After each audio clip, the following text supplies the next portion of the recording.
en Afrique, l'un des acquis maléfiques les plus élevés qui résident dans notre sang, c'est l'idolâtrie.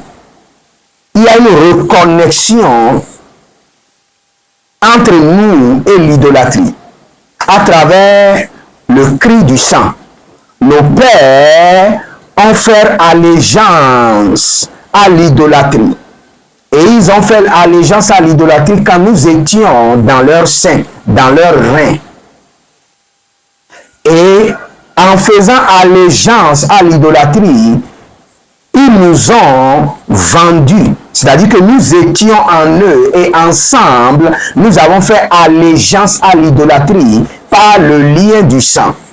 Et par cette allégeance à l'idolâtrie, nous avons reçu des acquis mystiques, occultistes, familiales qui résident dans notre sang.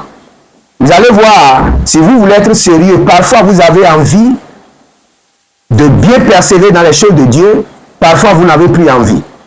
Parfois vous avancez, vous avez le feu, il y a des fois vous n'avez plus ce feu. Parfois vous vous levez même, vous n'avez même pas envie d'aller à l'église.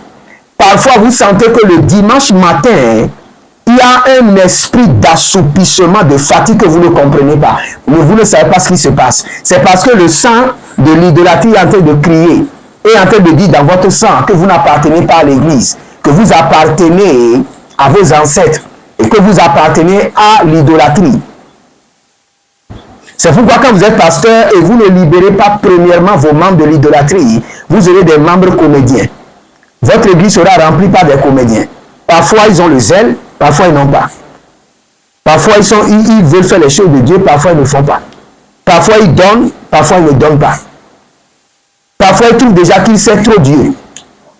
Qu'en servant Dieu, il faut prendre aussi des vacances. Alors que si Dieu prenait vacances sur sa vie, l'oxygène allait partir.